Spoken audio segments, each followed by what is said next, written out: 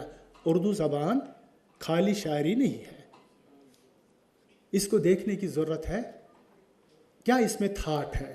اگر نہیں ہے, اس کو تھاٹ کی جگہ دینے کی بہت ضرورت ہے. فیتھ کے بارے میں سر نے کہا کہ سوشل سائنسز کو پروموٹ کرنے کے لیے جو پادریوں کا طبقہ ہے, انہوں نے ایک غیر معمولی خدمات انجام دیے. یہ سچ ہے, یہ سچ ہے.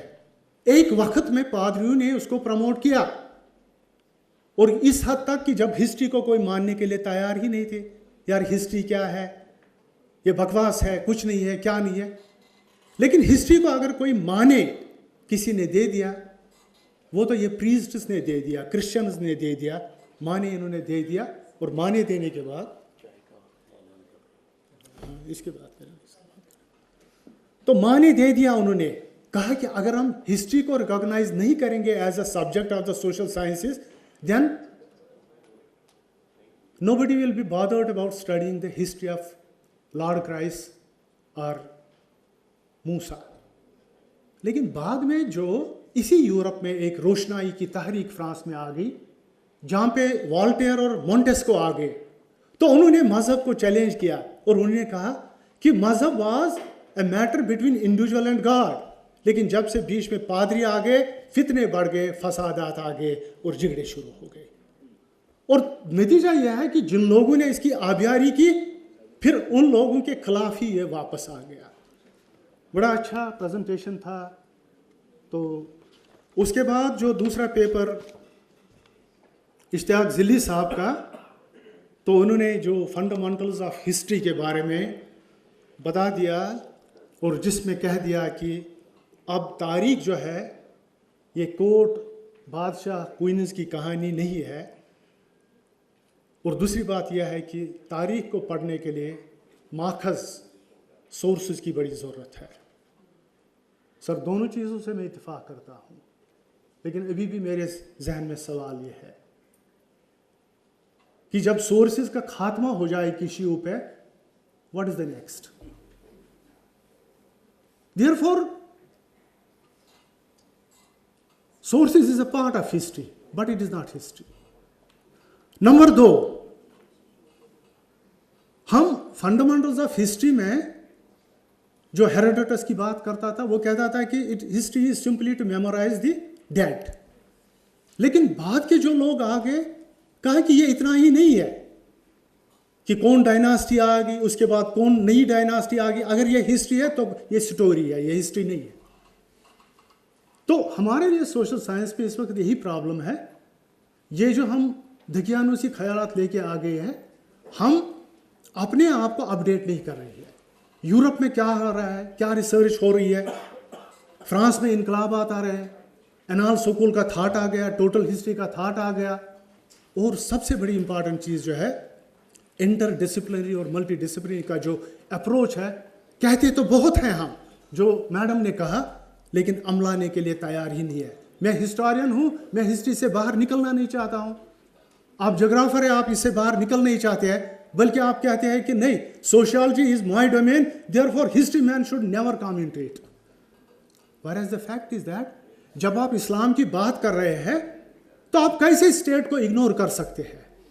تو اس لیے once you are doing any work on Islam or on religion, you have to at the same time see to it that what is the state structure, کیونکہ اسٹیٹ اسٹرکچر کا اس میں بہت بڑا ہاتھ رہا ہے.